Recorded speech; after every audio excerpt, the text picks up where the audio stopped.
Fala pessoal, tudo bem com vocês? Ninguém é maluco. Essa é a pauta do primeiro capítulo do livro A Psicologia Financeira de Morgan Housel e eu queria introduzir o vídeo de hoje em que iremos debater falando sobre padrões distintos de alocação entre gerações, utilizando da referência da obra dele e como que indiretamente ele acaba comentando sobre a heurística da representatividade. Até porque tendemos a acreditar que pessoas que são mais velhas têm um certo padrão de alocação um pouco mais conservador, quando na verdade não necessariamente.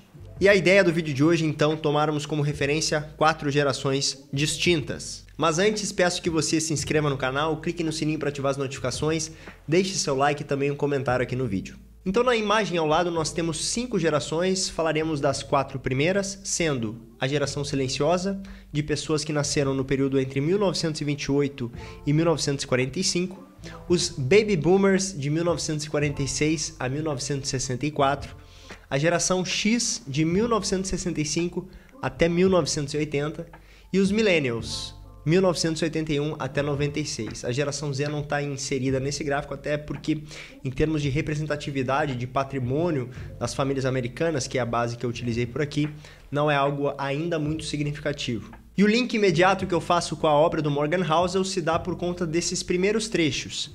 Cada pessoa tem uma visão única e particular sobre como as coisas funcionam, e o que você vivencia é mais forte do que aquilo que aprende, por exemplo, de outrem. Então, todo mundo, eu, você, cada um de nós, passa a vida ancorado em um conjunto de pontos de vista sobre como o dinheiro funciona. Pontos que variam amplamente de indivíduo para indivíduo. O que parece loucura para você pode fazer sentido para mim. Alguém que cresceu em meio à pobreza pensa sobre risco e recompensa de uma forma que o filho de um banqueiro abastado jamais conseguiria imaginar. Alguém que cresceu em meio à inflação alta vivenciou algo que a pessoa que passou a vida em uma época de preços estáveis nunca teve que experimentar. O corretor da bolsa que perdeu tudo na crise de 29 experimentou algo que o trabalhador da indústria de tecnologia que desfrutou da glória do final dos anos 90 nunca conseguiria conceber. O australiano que passou 30 anos sem ver uma recessão pôde experimentar uma coisa que nenhum americano jamais experimentou. E assim por diante, a lista de experiências é interminável. Você sabe coisas sobre dinheiro que eu não sei, e vice-versa. Você tem crenças, expectativas e previsões diferentes das minhas. Não porque um de nós é mais inteligente que o outro, ou porque tem informações melhores. É porque tivemos vidas diferentes, moldadas por experiências diferentes, mas com o mesmo poder de influência. E aqui o que o Morgan Housel está falando nada mais é do que o viés da representatividade, porque nós acabamos criando atalhos mentais pré-concebidos com estereótipos diante de situações que nós vivemos. E isso é totalmente aplicável no mercado financeiro também. Se você acaba tendo uma experiência ruim com um determinado ativo por conta de um ciclo de mercado, é possível que futuramente, com um ciclo diferente, você tenda a ter uma certa restrição de alocar em um ativo com aquela mesma finalidade, né? Porque sua experiência anterior foi super negativa, com isso você acaba se afastando desse tipo de alocação futuramente. E isso é muito legal porque o Morgan Housel traz esse exemplo aqui no livro dele e eu também quero aprofundar isso olhando um pouco do desempenho do S&P 500 e como que isso acabou moldando o padrão de alocação das famílias americanas lá fora, e acho que vocês vão se surpreender. Bom, vejamos as ações, por exemplo. Se você nasceu em 1970, o índice S&P 500 aumentou quase 10 vezes, já descontada a inflação, durante a sua adolescência e os seus 20 anos. Esse é um retorno incrível. Se nasceu em 1950, o mercado americano não foi absolutamente a lugar algum durante a sua adolescência e os seus 20 anos, também descontada a inflação.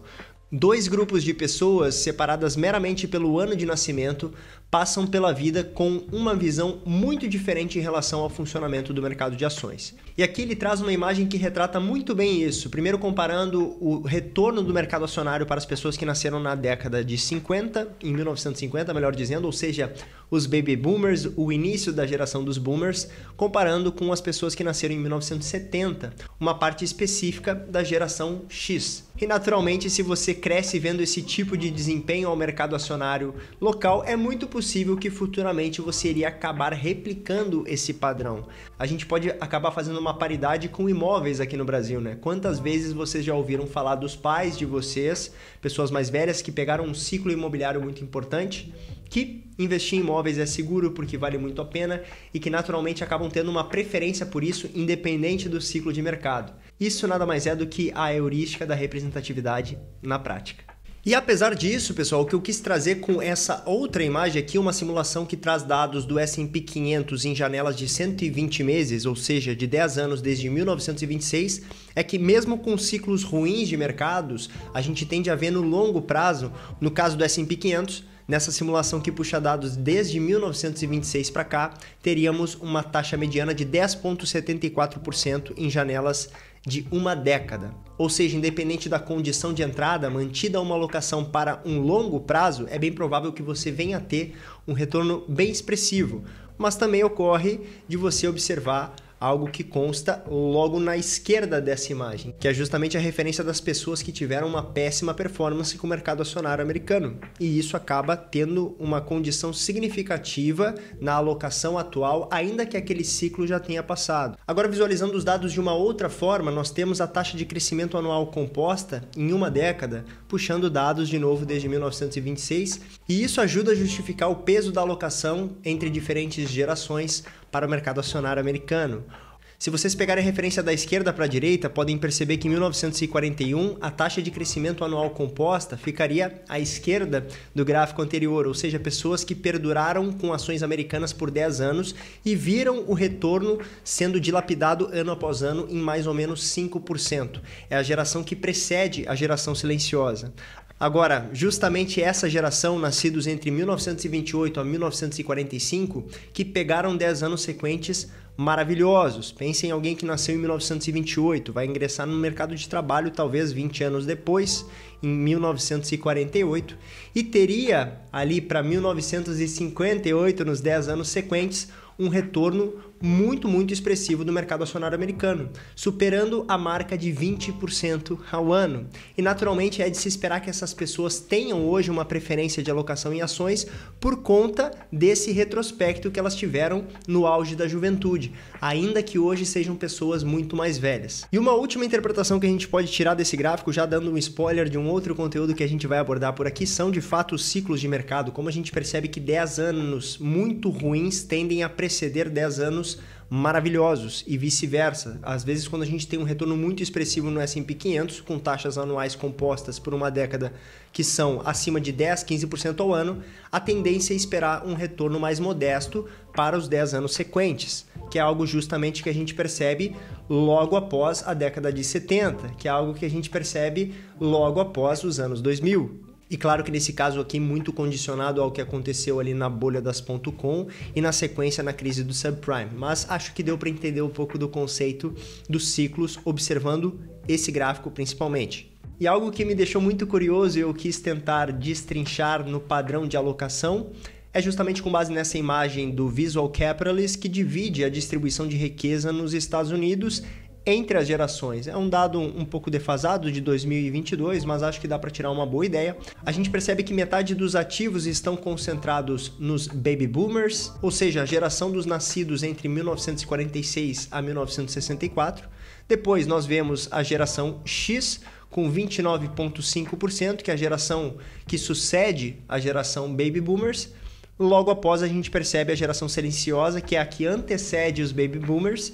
E para finalizar, os Millennials, que seriam os nascidos de 1981 a 1996. E quando a gente percebe a distribuição percentual dos ativos por geração, essa geração silenciosa, que é justamente a mais velha, com uma boa representatividade de capital nesse estudo, é que mais tem percentualmente um volume alocado em ações. Muito por conta de toda essa experiência que a gente comentou no auge da juventude. Ao passo que os Baby Boomers têm uma distribuição bem equilibrada de bens, mas também uma representatividade importante de ações, a depender dessa janela pegar um período muito bom no mercado acionário americano também.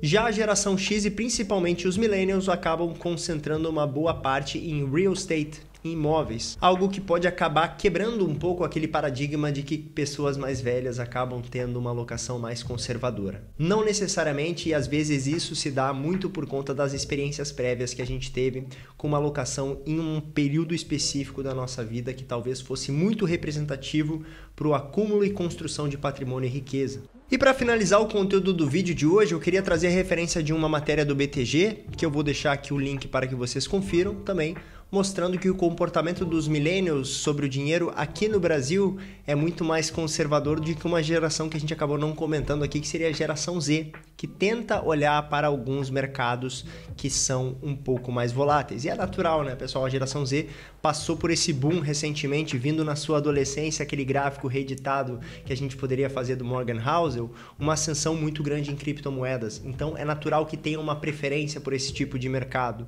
Enquanto que os millennials têm uma mescla bem representativa aí de títulos públicos, também fundos de investimentos e alguma coisa alocada em bolsa de valores. E esse foi mais um episódio aqui dos Anela Insights, que eu espero que você tenha gostado. Não deixe de deixar o seu like, clicar no sininho para ativar as notificações, deixe um comentário aqui embaixo também. Para mim, duas são as lições principais que eu acho que a gente pode tirar daqui. A primeira é de entender e ter mais empatia com o próximo sobre como essa outra pessoa lida com o dinheiro, por conta justamente desse viés, dessa heurística da representatividade, mas também o de não nos deixarmos levar por uma ancoragem de expectativas de retorno diante de um ciclo que já acabou e que a gente precisa ter a mente mais aberta para poder considerar outras classes que podem gerar um retorno significativo no nosso asset allocation. E certamente em um vídeo próximo eu vou abordar esse mérito de falar também sobre ciclos de mercado, como a gente já introduziu por aqui. Um abraço para vocês e até a próxima.